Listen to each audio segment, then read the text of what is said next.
Welcome back. This is still the POLITY reaching you live from Abuja. I've been joined in the studio now by our business coach and policy analyst, Prince Kevin Fineface.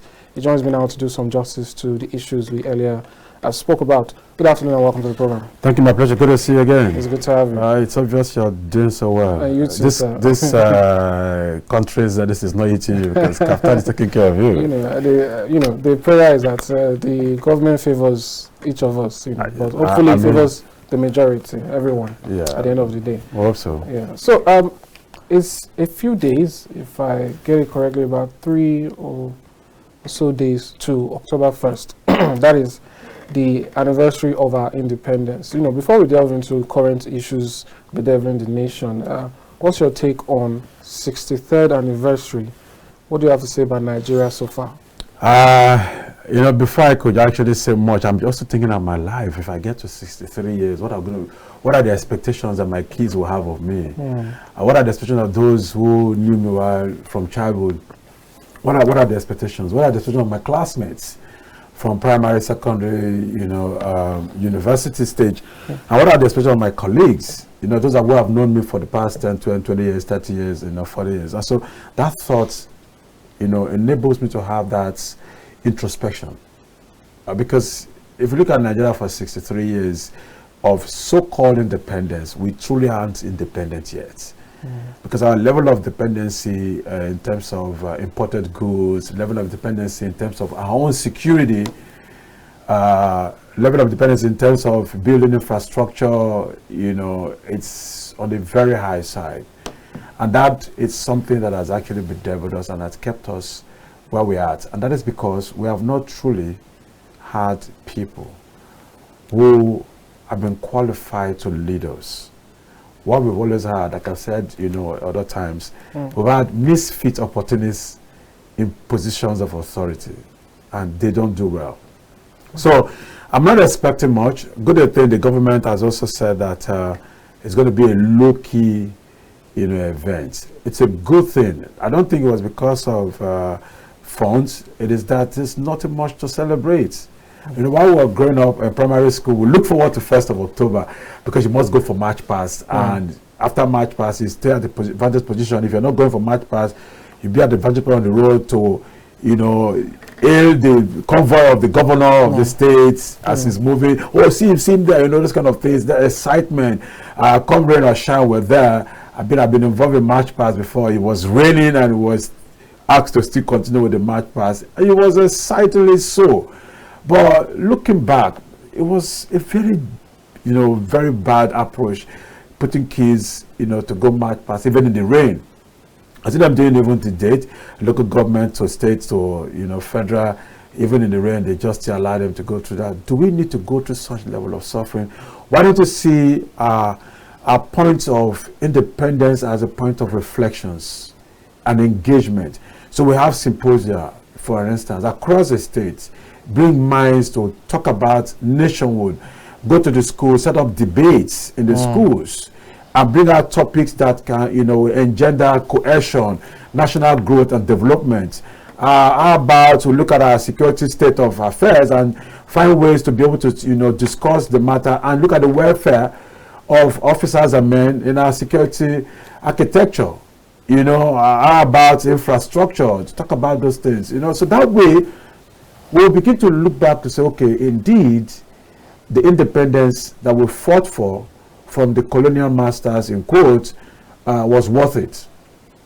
It is more like, being delivered, if you must, with all apologies to those who are not Christians, the Israelites have been delivered from the hands of the Egyptians and getting to some point in the wilderness, like, it is better for us to go back because they were not saying any meaningful thing to take them out of the experience of slavery. It was more like a worst case scenario. So more like, hey, maybe we would have allowed them to continue while we just find our ways. But hey, independence is key, but we must be more deliberate and more intentional in how we pursue our independence so as to be able to give the next generation coming the hope of nationhood and fight for it.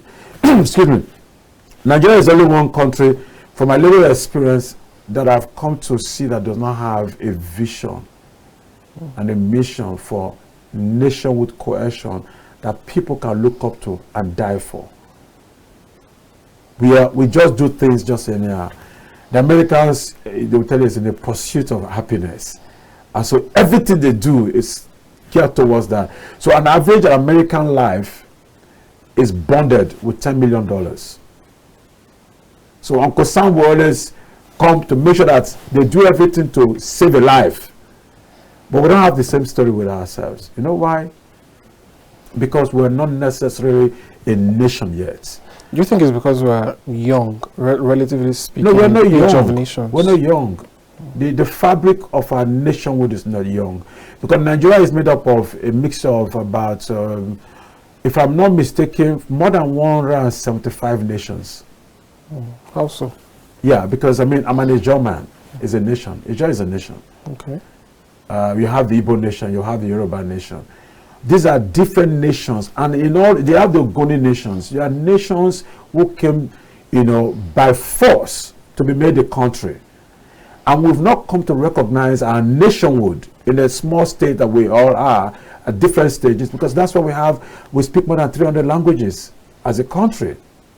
Our ethnic nationalities, that's what we say, ethnic nationalities. That's nationhood. We need to be able to look at our potentials and find ways to galvanize these potentials to pursue a common interest for nationhood. So we're not young. We have cultures that have dated before the BCs, in existence, in time immemorial. And so we can't say we're young. We're evolving people. So, but how do we evolve a nationhood to pursue a common goal that carries all the interests without preference to so-called larger ethnic nationalities or majority ethnic nationalities? When you make comment like that, major ethnic group and minor ethnic groups, you automatically have created segregation.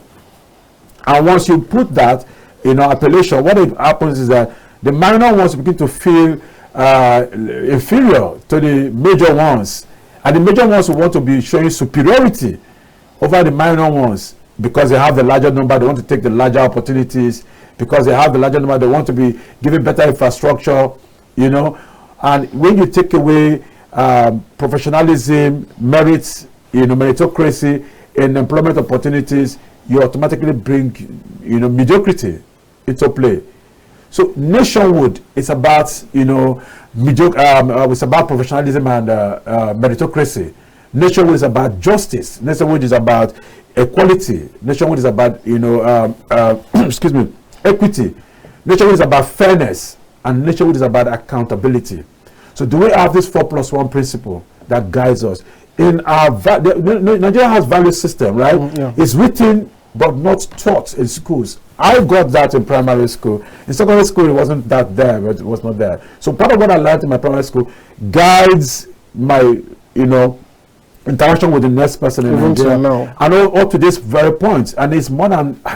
If I should tell you it's more than 40 years, you won't believe it. And the last time I went to primary school is more than 40 years. So, if that's the case, what are we doing to inculcate this culture? And what are we doing to show exemplary leadership style that those coming up will look up to and want to live by? I was growing up looking up to be, people who were there we thought were this, but getting involved in government, working for the government, and traveling across the globe, the different continents, I've come to realize that what I thought was leadership wasn't necessarily leadership. What I thought was leadership was basically, misfits, usurpers, who just had the opportunity of becoming either governor, chairman, president, don't have vision for nationhood. They pursue their ethnic interests. The last administration, displayed a high level of bigotry and jingoism in governance. Never cared about the interests of other nationalities, appointed people of the same sect, from the same religion, and didn't even bother about others. This administration is also showing sign of level of jingoism. All appointments that have been major appointments have been made geared towards the southwestern region. I didn't say it. I mean, it's very well to see. So if we begin to look at it from that perspective, why don't you give opportunity to other areas? Because there is no region, no nationality that is not sound to produce qualified candidates occupy key positions.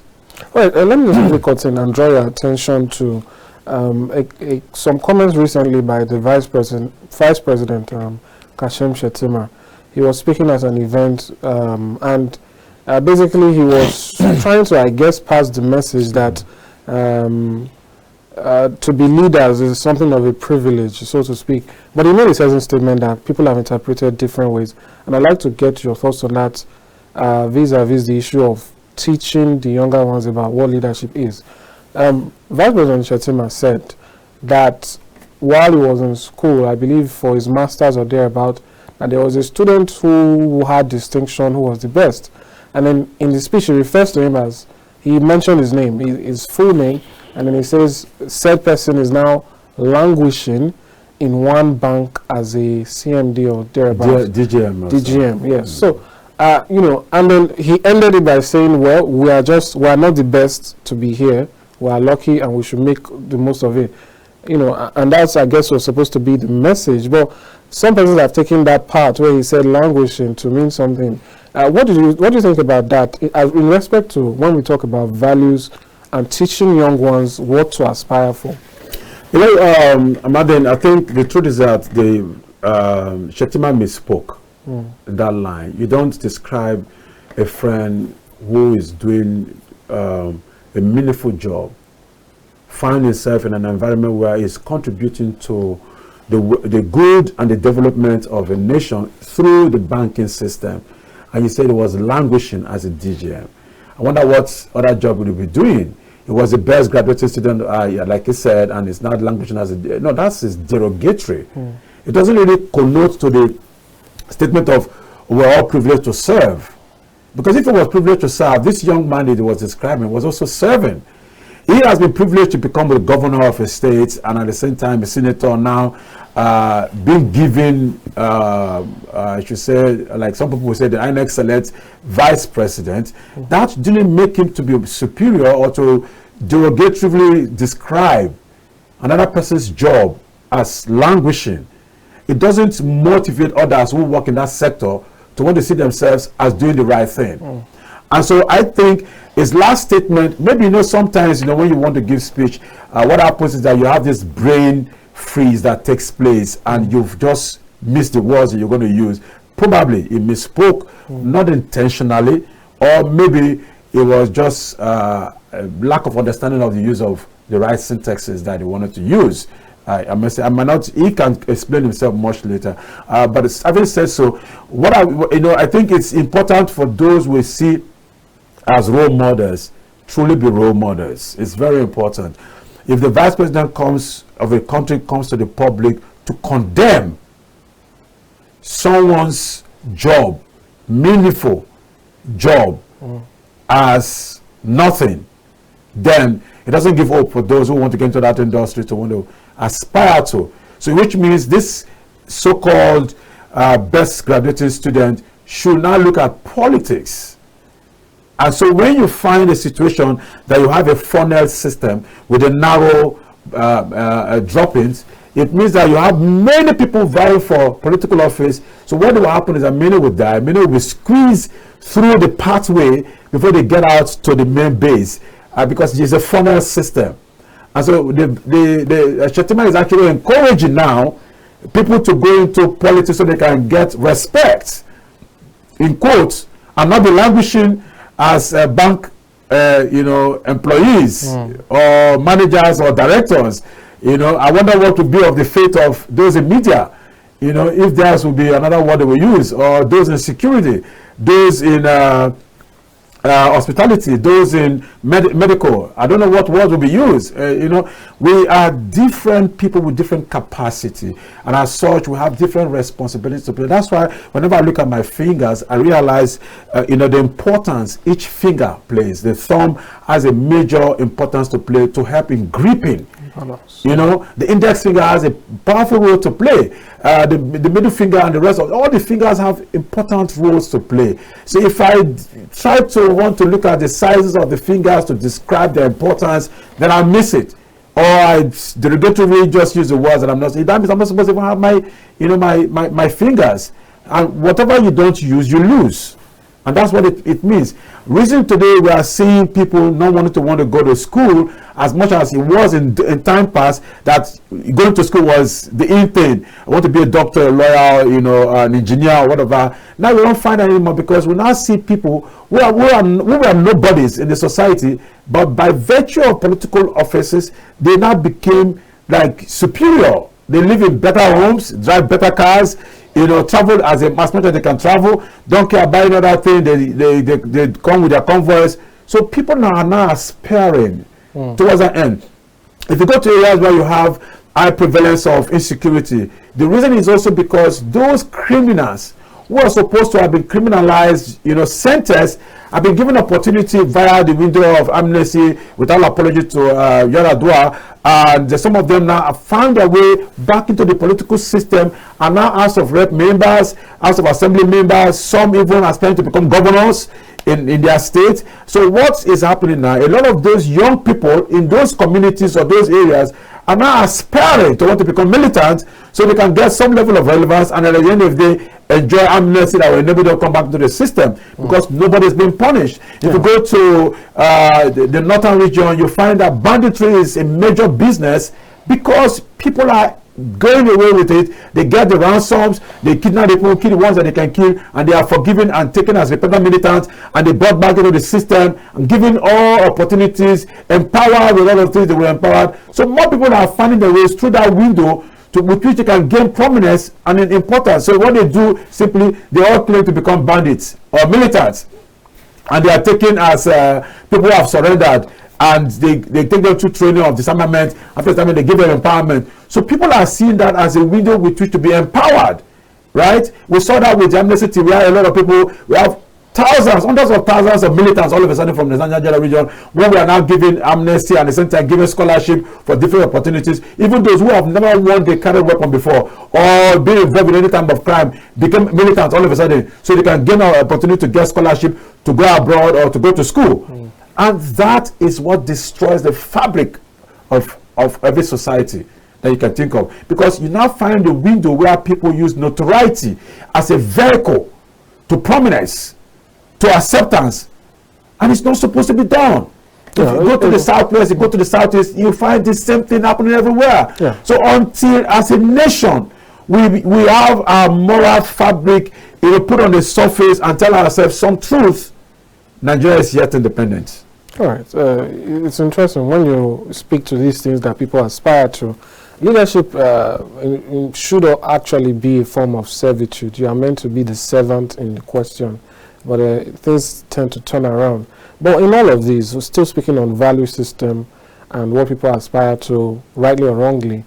What role do you think religion plays in all of this? You know, before we started the program, you while we're commenting on the report on cultism, you mentioned the matter of parents having an influence in all of these. So we have parents, we have schools, you know, we have peers, and then there's also religion. You know, all of these. Do you think there are failures in any of these aspects that has led to, you know, what we are currently witnessing? I think there is an interconnected relationship when you look at it. The moral decadence in the society is not also unconnected to the failings in the religious circle. I grew up in a home where my late dad will always tell you that many are the labors of the boy who want to become a clever man. And he will say to you, if at work or if at play, always speak the truth. And so we grew up with that in our minds, knowing that truth is sacrosanct. And so we don't want to find ourselves in things we cannot explain. You can't come back home with a pencil or an item that was not given to you, and you will not be beaten for it. Even when it's a gift, why did you collect it? Comes in play. Sometimes we get away with some minor lies, but each time it's discovered we lied, the beating was something else. Such inculcation helped me to live as a better citizen in the society. And so when I get to church, or as a Christian I get to church and I listen to the pastor preaching, I'm listening to values. If it's not speaking incongruent to the truth that I have on my inside, then I don't take his message. Of course, you can't also deny the fact that some of those religious, the clergies or clerics are also a fallout of the society. People who are cut corners to find their ways in those paths because of the privileges and the opportunities it gives to that for such offices. So you see them today, you see churches fighting for leadership position, going to courts, having factions. You see breakaway factions from, even in Islam. You see them. Why? Because of those things that they will benefit. So they cut corners. And now when they cut corners, how do you explain that as religious as Nigeria is, we do not have any clergy or cleric who could see where, because prophets and clerics are clergies and clerics are supposed to be prophets, and prophets are supposed to be seers, people who could foretell what will be coming in the nearest future, and guide the people on how to be able to live their lives so as to meet the maker that they have. Now, but we have a country that is automatically doing wrong by only recognizing two religions, Islam and Christianity. Is wrong. We have other people who believe in other things that they want to believe in. They have right to believe so. We are supposed to be a secular state, but operating as religious state. So we recognize those two religions, and there's a high level of competition between them to want to have preference of who to lead the country. So whenever there's a Muslim in power, he pursues Islamic agenda. Whenever there's a Christian in power, pursues his Christianity agenda. And at the end of the day, we spend billions of naira traveling abroad to want to go and carry out our religious interests. But you see these people, they pray before meetings, close after we pray after meetings, but commit all sort of atrocities. So the question is, where is the conscience of these people in line with the God that they serve to show in their conduct?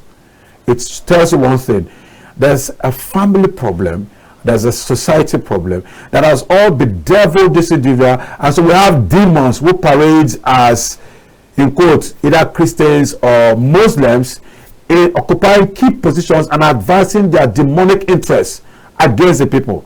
I call it demonic interest because how do you explain for someone to derive pleasure, not to feel remorseful, to steal money in billions, not to put infrastructure in place, that they award contract for roads 7 months after the road is bad, or they want to do school feeding program, and the kind of food they give to these kids, it's unbelievable. That's this witchcraft at the highest degree. So when you have people like that occupying positions, you know, ask yourself, where are they from? So as a people, as a society, one of the first things we want to start doing is to begin to hold ourselves to account and stop celebrating criminals in positions of authority. So when someone can't explain how he got his wealth, we should be able to do the right thing. If someone is caught stealing, let's name, let's shame, let's banish the individual and put on our billboard, this person still, and show the family members of that individual. If he has children, show all the children and his wife, the family the village is from. By the time we start doing things like that, people will begin to adjust to want to do right. There's a video on social media of in a community that arrested two criminals allegedly stole, and they tied their hands and asked them to be, saying that they will not steal again. That used to be the thing in those days. As a child, as a grown-up boy, if you steal, you're caught, your age group will tie you and disgrace you publicly. Where from? It used to be done. Because the community take ownership, more like a community policing thing. You want everyone to account. You cannot come back home and show and display affluence or some things without explaining how you got the money that you used to buy this thing. But today we give them shifted titles, or we give them some positions in the society. They come to churches or mosques, they give them front seats and all of those things, and it's not supposed to be done. We're not teaching those coming up where, like I mentioned of just examples given, with the militants and those who are looking up to them and doing the things they wanted to do. It goes with the political class also.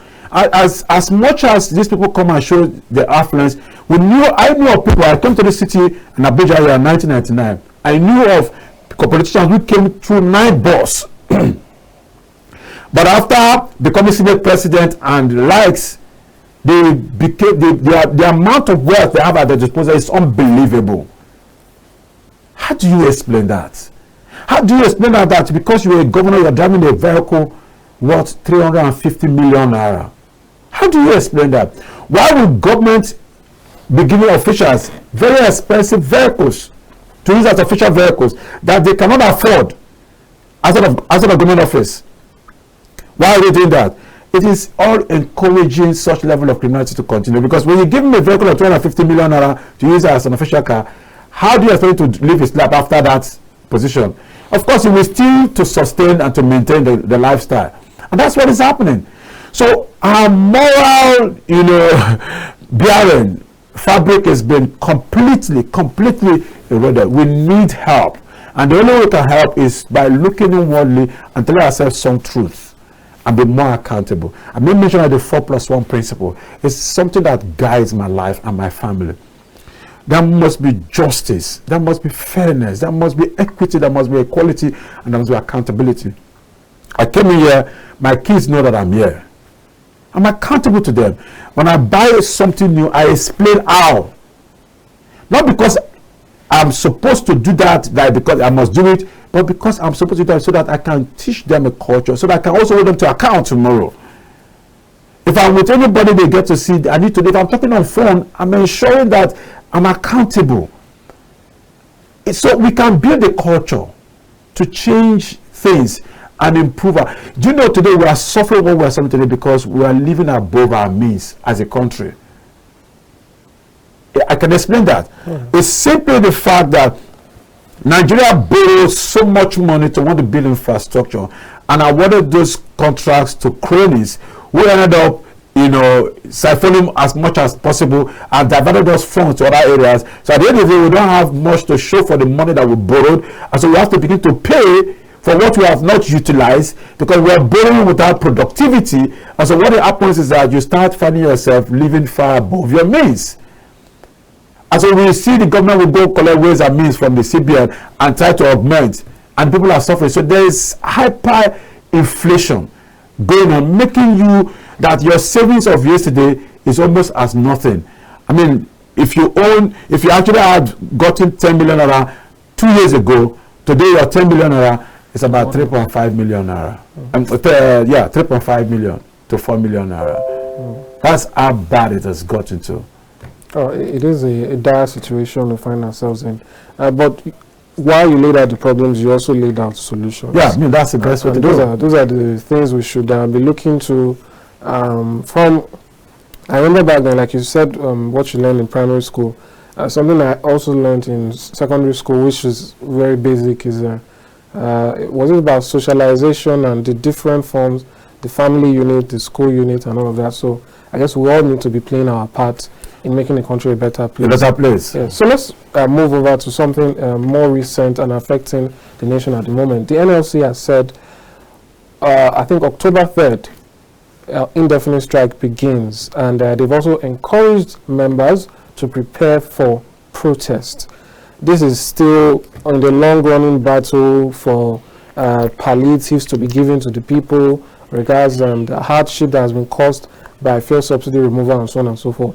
Yesterday, I had some guests here who spoke on the issue to an extent, and I've spoken to a number of people, and there seems to be this sentiment amongst a portion of people who seem to have lost faith in the NLC, even though the NLC themselves are attacking, quote unquote, not attacking physically, but they are going after some bodies who they feel are discouraging people. I believe it's the organized private sector from participating in this, and they're saying, well, you don't want the best for the country. Why are you telling people or convincing them not to join this movement that is for all of us?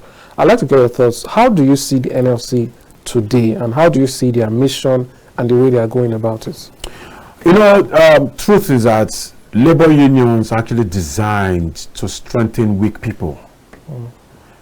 Weak people not in the context of incapacitation, but that they need to be able to have a common voice to fight a force higher than that. So that's why you have labor union. Why would a country even allow for such to even take place in the first place? Why is there no leadership that provides the services that are needed, that will not give room for the fear resorting to forming a labor body to advance a common interest? Imagine if Nigeria as a country do the right remuneration and welfare system, that as you're getting employed, you know what you're going to get, which is, comparatively okay across different strata of the economic system of a nation. So you're a civil servant does not mean that you have to live a life far above, a private servant. Because we all go to the same markets. The market forces will determine what we go on with at the end of the day. So if government is providing the right welfare, the right remuneration, the right work environment, the right, support system, there won't be need for labor union. There won't be need for people to want to think, let's come together so that we can, face these people and tell them what we need. That's being said. You now look at the labor union. What interests are they advancing? How accountable are this leadership at the different areas that they've been given responsibilities? I know for a fact a labor union president currently serving in the National Assembly has been riddled with a lot of corrupt stuff.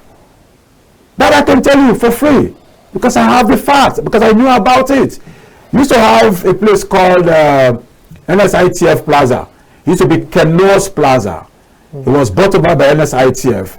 The person who was in charge of NSITF then was who? And how did the transaction go through? What happened? What happened to that place now? We used to have an NSITF boss who was alleged to have stolen billions, up to 50 billion plus. She is currently on the run. Cannot account for National Social Insurance Trust Fund. I mean, Nigeria also, NSITF, they cannot account for the money they collect from workers. Neither can the labor union fight for the interests of workers as regards to NSITF. Let's do some house cleaning. Let's be sure.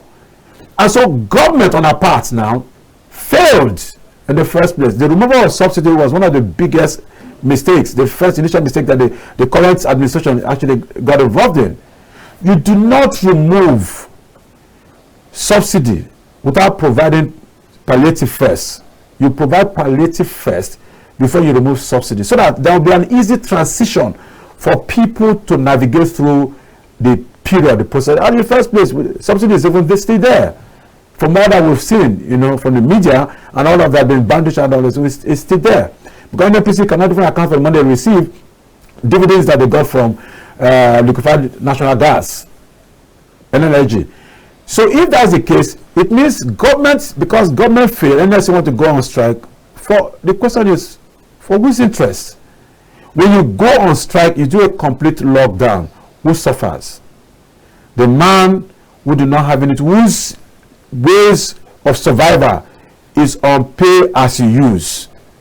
With all apologies to the network system, if he does not go to work, he does not eat. For such a man, it means you are either giving him a death sentence. You only wait for the time the death will come. Asking people to go stock up will result to what? High food prices.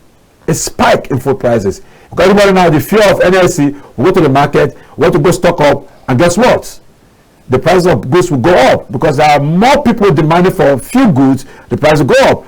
It can also result to some level of insecurity. Then it means that people now who ordinarily have been surviving by a day will find themselves wanting to get involved in criminality.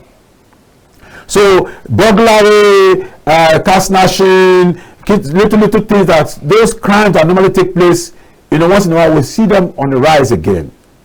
There are a lot of what I would call chain reaction that will go with the strike. So I think the first thing is to truly continue on dialogue and maintain firmly the decisions that they want to take.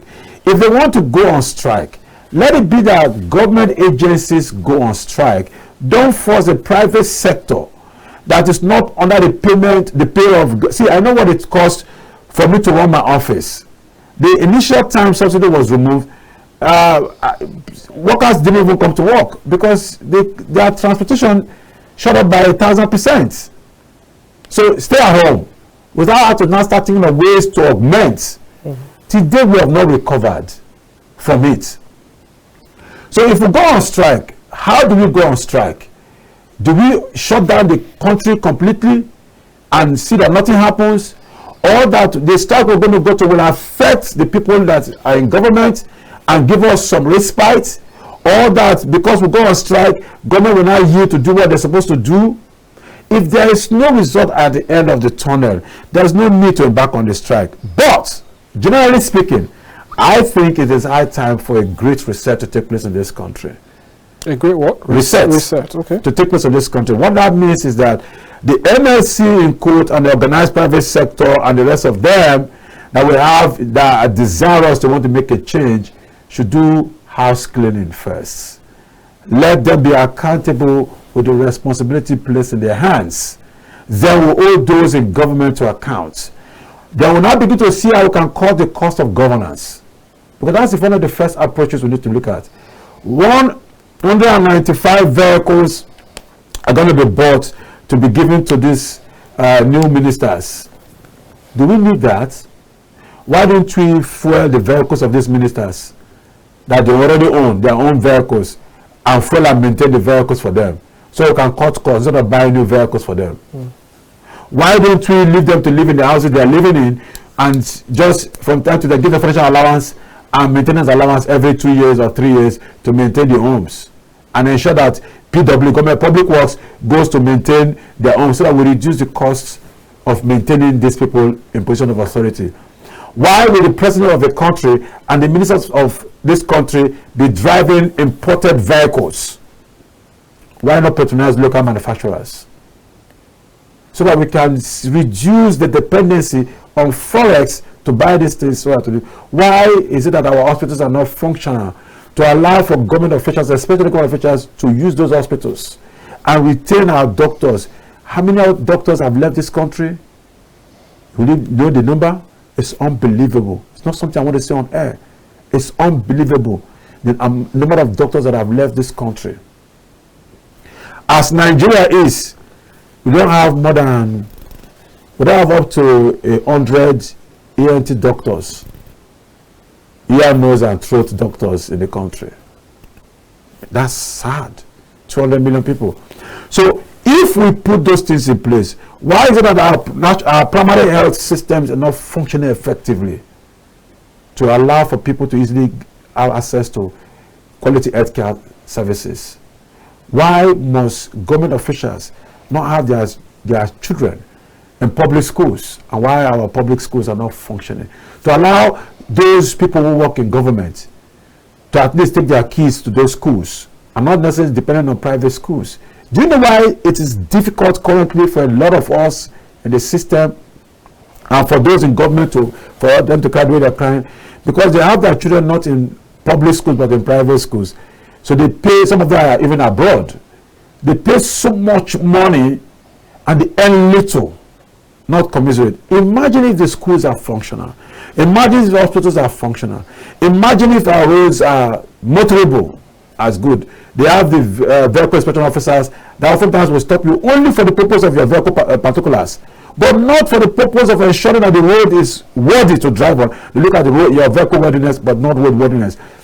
If imagine all of those places are functional and doing what they're supposed to be doing, it means government officials will no longer have the desire to want to steal money to send their kids for a better tomorrow to a good school abroad or a private school. It means the private schools will no longer be doing this business to want to maximize high profit at the expense of the community of the people, without even giving quality education. It means that people who leave schools will be well equipped and empowered to contribute to society from even primary schools, because you will learn skills that you can help to contribute to national development. How can you tell me that you finished secondary school, there's no skill to show for it? Then if you don't go to university, your own case is finished. If you go to university, there is no proof that school went through you. The English they speak, the comportment, the composure, all is nothing to write them about. No soft skill. How is it that in the 21st century, where AI and generative AI is taking place, artificial intelligence is taking place, we are not looking, our schools are not looking at taking advantage of such so as to generate new skill sets to meet up with global demands? So these are things that I think we should be focusing on. I expect organized private sector, the labor, to look at those areas that can make life better, so it'd be easier to hold the government to account. Because an equipped mind, a well-educated mind, is a dangerous mind that can never be enslaved. That is true. That is the importance of education, and hopefully Labour can begin to get some of the respect, I believe, and the belief that they used to, inspire in people back then. Once Labour coughs everywhere. Yeah, because there was accountability, some level of accountability. There was that need to see that things really changes. But we have been so polarized and divided that when you try to speak to demand for truth or accountability, they tag you as as a jingoist, and you will see ethnic clashes comes. Oh, because you're not a Yoruba man, that's why you're doing what you're doing, and those factors begin to play. Ethnic nationality is one vehicle that is used to divide us. So if Labour is accountable as expected, when they speak, people will believe and follow them through. All right. Let's quickly touch on just two more issues, and then we'll call it a wrap. This issue of insecurity. How do you think, or what do you think needs to change in this regard? The other day I saw a piece of a report which was very heartbreaking, particularly with the headline. It spoke about Leah Shuaibu finally accepting Islam and marrying another terrorist. I guess the initial husband or first husband had passed away or thereabouts. And the manner in which it was reported seems so normal, like, this is just something that happens every day. A young girl who has been in captivity for years, who has been married off, has had children, has now been remarried, still in captivity, and it's just been reported. We see reports in Zamfara the other day, some students were kidnapped, although kudos to the security forces that they've recovered a number of them, very many of them so far. So these issues, for some reason, since the advent of President Bola Ahmed Tinubu's administration, these stories don't gain as much traction. It seems so normalized. I think that is the issue here. So the question is, what do you think needs to start changing? And do you think the government has even, put that high priority on insecurity at the moment? When you get into a situation where something continues to happen repeatedly, you get numb at some stage. And that's what has happened to the nation generally. For Leah Shuaibu's case, I think we should all be ashamed of ourselves, especially the Muslim folks, for failing to speak out to our release, and for the Christian folks for failing to stand to ensure that she is brought back. She was not the only one who was kidnapped, but she was held back because of her faith, for failing to renounce her faith. And nobody did anything that shows the country should have actually shut down in the spirit of one for all and all for one. That is how to do things. That they would declare a state of emergency in all sectors and say, because of Leah Shuaibu, nothing moves. That is how to do things, to show to someone. She has no choice. She has no choice. She was just somebody who was between the devil and the deep blue sea. No choice. She was not married to. She was forced into living as a wife, as someone who has been utilized. She's just an abused being. She's abused, victimized, and it's sad that we talk about her and the nation is not weeping It's a sad story. I case the Chibok case and other cases are a sorry state to talk about. It makes me want to tear. It's sad. Talk about security issues. It's no longer a security challenge that we have. It is an ongoing concern. It's a business that is going, that has involved people from the security sector, the political class, and the commoners. Because if you look at these people that operate in the northern region, you have those who supply them weapons, supply them information, supply them logistics, supply them food, supply them all of those things. You have people who do that. You have the political class who also go to negotiate. You have the security agencies and agents who also get involved in this criminality. So for me, it's an ongoing concern. It's a business. So we as a nation must treat it as such. It's an illegal business that must be taken out of circulation. And the only way you can do that is apply the laws that goes to illegal business formation. If you're not fully duly registered, you're running a business, you're not paying the right taxes, what happens? So let the law take its course. The people that are involved in this are known. The places they are also known. With carbon tracing, you can tell where anybody is in the bush, because there's carbon emission. And so we have technology that can trace people in the bush or anywhere they are. Why would they deploy it? With access to satellite imagery, we can know certain things. Nigeria is covered with night concert in place. We have satellite that covers the entire nation, even above. Why are we not utilizing the night concert? Night concert is in a better position to help us security-wise to unravel, to pinpoint some of these places and locations that people run to and hide themselves in. But you know why it's not being done? Because there is a religious, there is an ethnic interest that ensures that this thing continues. The perpetuity of insecurity has a deeper level of ethno-religious sentiments attached to it. And that's why it continues. If you go to the east, it's there. Ethnic interests have fueled it to the extent that it has not become both political and economic interests.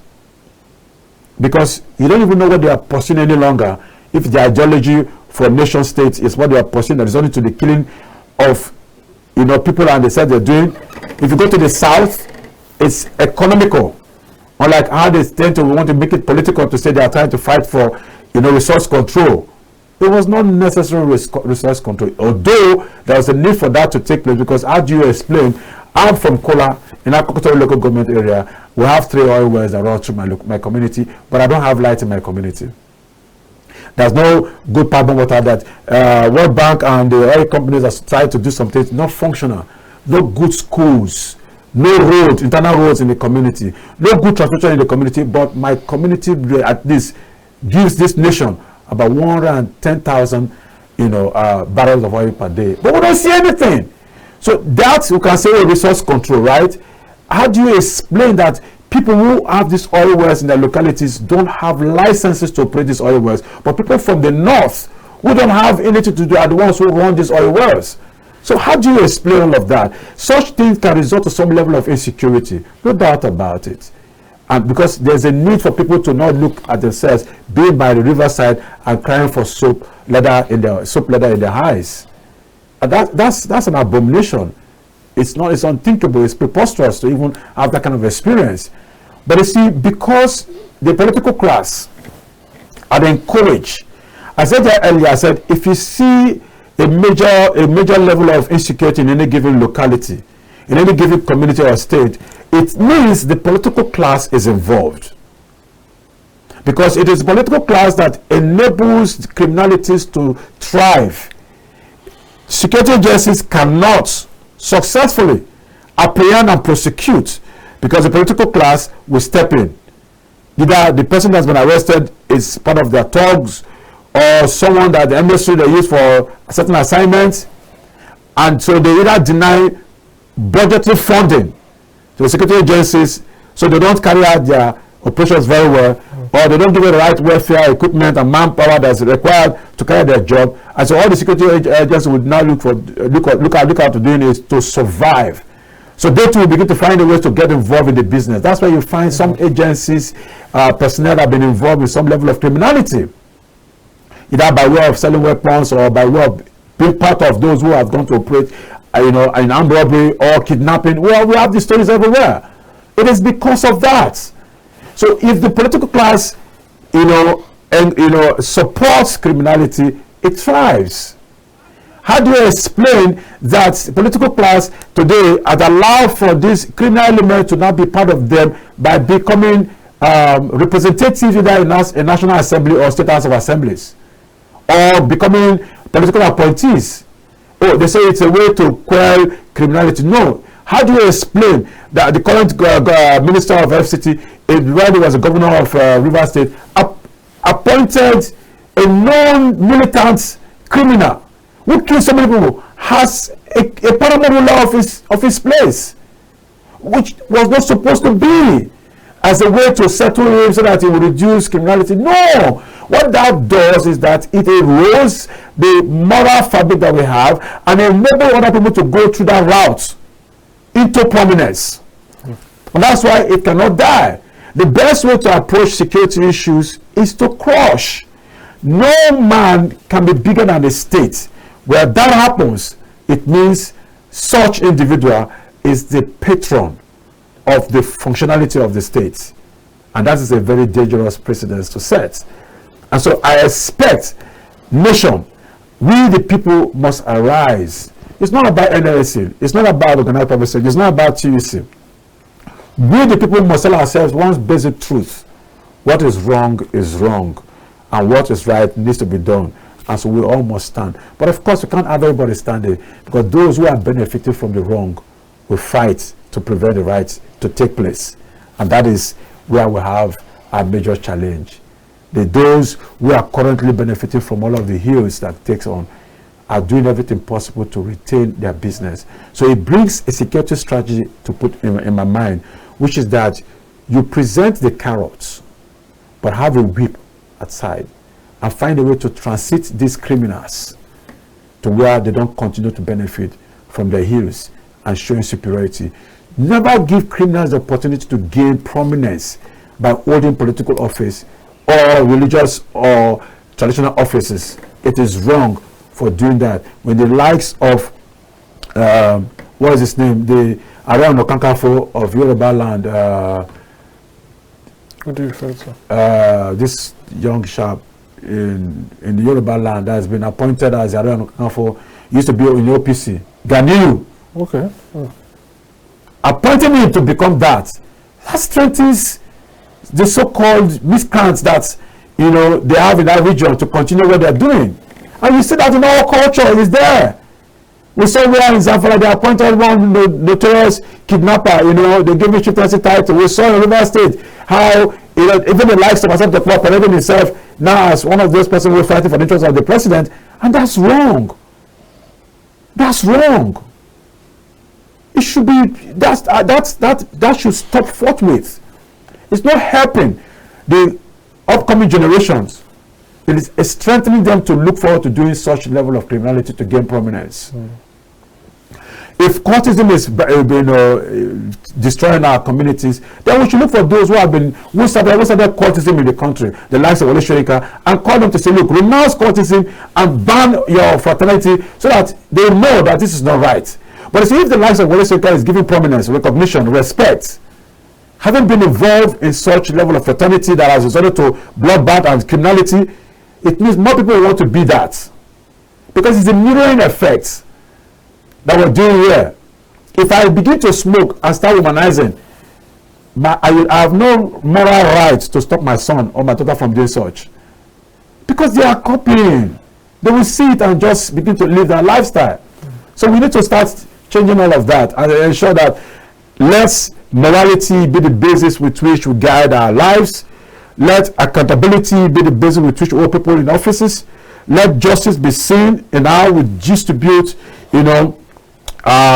our common well-being. Let there be equity in how we create opportunities for people in the community, in our communities, in our countries, in our states.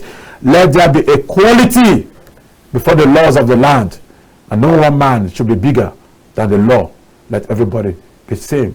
If we do that, we'll have an egalitarian society. Nigeria has a capacity to take care of Africa and the world at large, because we have all the mineral resources. Just only in Kogi alone, there are about 27 highly commercial viable natural mineral resources. But federal government is in charge of a few, and the rest, they don't even know what they do with it. Kogi State have one of the most fertile soils for banana tissue culture, but now planted in that place for commercial interests. My state, for instance, can begin to export, floating berries and what do you call it? The young generation, they call it garina. What do you know they call it now? Groceries. Groceries, so we can do that because we have the cassava belt from River State to Ondo to Ogun State, Kosovo and all of that. We can start doing that. We can export it, have flakes out of it, have different things that comes out of it. If you go from Enugu to Jos, there are more than 3 trillion tons of coal at the belt from Enugu. I'm giving that from Enugu to Jos. 3 trillion tons of coal. How many are we utilizing for power? None. How many are we utilizing for alternative cooking solutions? None. So what are we saying? If you look at our water system, today every now and then you find out, they want to release dam water, so everywhere is flooded. What are we doing over the years to create a dam that can take in that water that will be released and generate energy out of it and do irrigation out of that same place, and empower communities and people to be busy? Fishing, agriculture will take place, reducing crime because people are gainfully employed and engaged. They don't get to think of how to survive. The reason why a lot of people get involved in crime is survival, even though not excuse, but you see the need to want to survive. So by envy, they increase their criminality. By lack of access to opportunity, they increase their criminality. And by sheer wickedness and demonic influences, they increase their criminality. But we can take care of all of those things. Right, that's fair enough. And really, you've hit the nail on the head. And again, provide solutions. Interestingly, I was speaking to the head of the Cashew Association in Nigeria, and he spoke about how, as we speak, it is already a billions of naira industry, but that if the government will really take their advice and ensure that the cashew nuts can be processed here before exportation, it could quadruple, even perhaps 10 times over the revenue that could come into the country. These are many things that I agree with you. And the reason I just in closing, you mentioned cashew. The value chain for every product we have in this country do not necessarily need governments to release money. Governments develop economies all over the world. All they do is to create an enabling environment, access to capital, single-digit rates, access to capital will enable a lot of people to go. We have the market. A friend of mine recently came in from the US, brought in cashew, and it's called pieces cashew, not the whole ones, salted and just brought in, and it's so expensive. Something that we have here. My late dad used to produce salt from our river, and he used that to help the Nigerian army when there was goiter everywhere. People were dying, so he was giving that for free, producing salt and was giving that for free. It means that from our sea salts, we can also help the country. We can get Celtic salt from there. There are 180 byproducts minimum from crude that we can utilize. Even the cannabis oil in question, the cannabis oil that you can get, you can produce shirt from India hemp and paper. So you don't need to fell the trees that you don't replant. The Chinese have taken over most of our forests and cutting down, felling trees without proper documentation and replanting of those trees. So if we take care of ourselves, we look inward, we do not need to borrow. The last administration, the very inept administration, they were just borrowing anyhow, uncontrollably, without proper. He wanted to show that he did so many things. I was giving him credit for the fact that he was completing a lot of abandoned projects. But borrowing to do what? Why don't you go according to our pace and grow to stability, so we can really be sure that we have the capacity to do things we want to do. Today night, $1 is how much? I don't know. Well, thank you so much, Prince Kevin Fineface. It's been a pleasure talking to you. Thank you so much. All right, we've been talking to Prince Kevin Fineface. He's a business coach and a policy analyst on the Nation Review, particularly leading up to the days October 1st of our anniversary of independence. Don't forget, KAFTAN TV will be bringing you live telecast on Sunday, early in the morning until afternoon on that particular event from the Eagle Square and right here in the studio. Thank you so much. This is how we end the program today. We'll leave you now with some reports, but don't forget that the Polity reaches you live from Abuja every 2 p.m. to 3:30 p.m. Have a nice day. See you tomorrow. I am Amadine Ogbewe.